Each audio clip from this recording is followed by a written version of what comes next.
Hello, I'm Anika from Made to Sew and welcome to my Sewing for Beginners series. In the last video, I showed you how to thread the top thread on a sewing machine. In today's video, I'm going to show you how to wind a bobbin. Now, you're going to need to grab a bobbin for your sewing machine. The first thing to note is that bobbins come in lots of different shapes and sizes, depending on the make and model of sewing machine that you're working with. Please make sure that you are using a bobbin that is designed for your sewing machine. Perhaps use one of the bobbins that came with your sewing machine.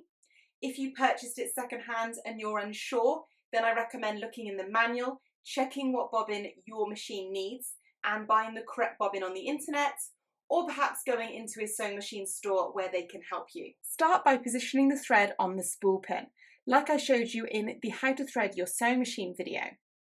Take the thread, and on this machine we're going to position it behind this little hook on the back of the machine here.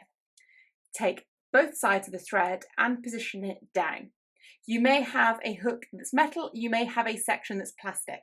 I would also recommend checking your manual. Some machines take the thread straight to the little bobbin tension disc. Some go around a section at the back and then to the bobbin tension disc. Our thread is now going to go towards the bobbin tension disc. You will find these on the majority of machines and they deal with the tension for when you're winding the bobbin. My machine has got a clear arrow that shows me which direction I need to wrap the thread around this disc. Mine needs to be clockwise, just like so.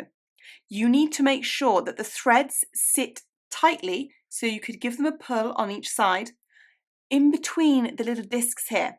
Otherwise, you will wind a messy bobbin. Take the thread back towards the original thread spool and the bobbin winder. Choose a suitable bobbin for your machine and position the bobbin onto the bobbin winder. Now I'm going to share two different methods for positioning the thread onto the bobbin to begin winding it. This is the first method where we're going to take the thread and wrap it around the bobbin. You can see on my machine that I have an arrow. That is the direction I need to wrap the thread around the bobbin. It needs to be clockwise, and I need to do this 4 or 5 times to get it nice and secure. Then I can cut my thread off. On my machine, I've got a little cutter on the edge of this lever here. The next thing I need to do is to turn my sewing machine on. Now on this machine, the needle and the bobbin winder are separate, meaning all I need to do to wind my bobbin is to move this little device across and the bobbin will begin winding. The machine will stop winding the bobbin when it's full. Let me show you another method and a different machine for doing this. On this machine, I've positioned the thread onto the spool pin. The thread has travelled straight across to the tension discs. It didn't need to go around this little section at the back. Now, I have found a suitable bobbin for this sewing machine, and these bobbins have got little holes in.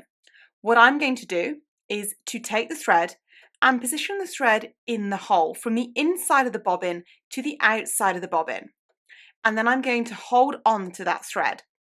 The bobbin is going to be positioned onto the bobbin winder, just like it was on the other machine.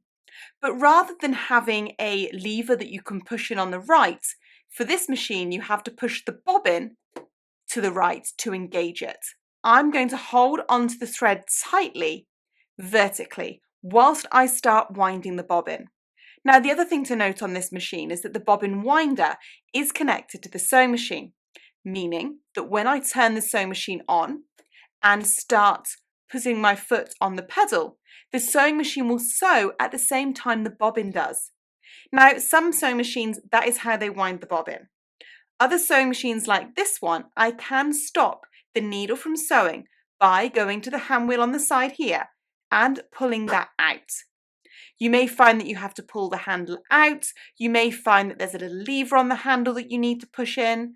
Just take a look in your manual and see what works for your sewing machine. By doing this, I will stop the main sewing machine from sewing and the bobbin will just wind. I'm going to hold onto the thread tightly and I'm going to start using the foot pedal on this machine. That's what I need to use to wind my bobbin.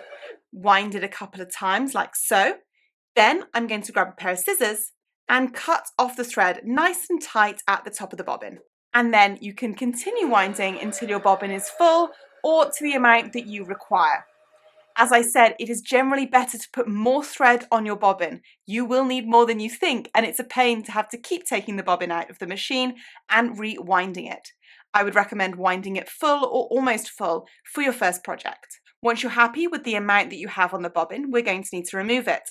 You will need to push it back to the left to take it off the bobbin winder. You're also going to need to remember to push back in the hand wheel on the right of the machine if you've pulled it out to stop the sewing machine from sewing. Or if you've got a lever on there, any changes that you've made, put them back to normal now so that you don't forget. Then, using a pair of scissors, we can disconnect the main thread from the bobbin thread, and we are ready to load the bobbin into the sewing machine. Hopefully you've been able to wind a bobbin for your sewing machine. The next step is going to be putting this bobbin into your sewing machine. Join me in the next video and I'm going to share two different methods, a front loading bobbin like this one here, but also a drop-in bobbin.